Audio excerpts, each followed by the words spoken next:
kumpara sa naitala noong 2010.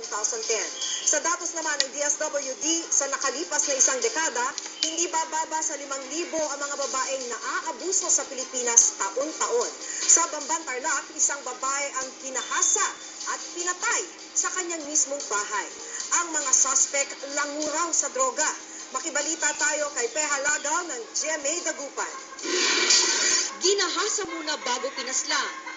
Ito umano ang sinapit ni Mary Ann Villanueva sa sarili niyang tahanan sa Bamban Tarlac.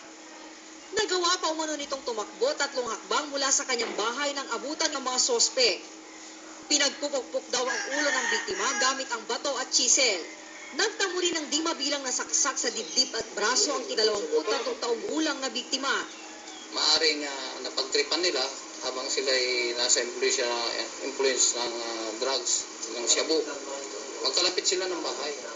Sa isinagawang follow-up operation ng pulisya, unang nadakip ang suspect na si Rene Rivera alias Toroy.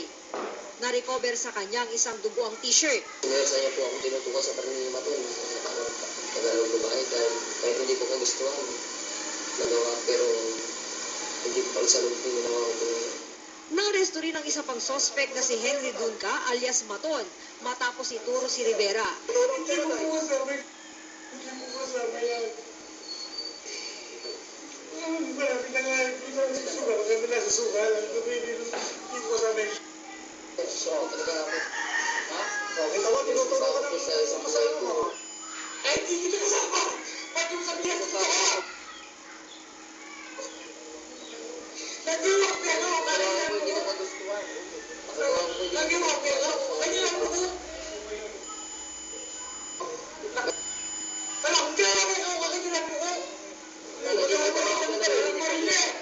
Napag-alaman ng pulisya na sangkot din si Dunca sa kasong may kinalaman sa droga sa Tarlac.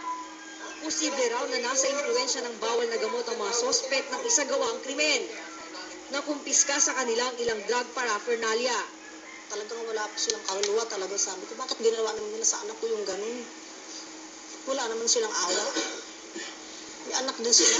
Ano pong gusto nyo mangyari sa mga suspect? Talagang maparusahan mo sila ng karapat-dapat na parusa sa kanila. Kung maaari hanggang kung ano yung ginawa nila sa anak ko, ganun sa kanila ginawa nila.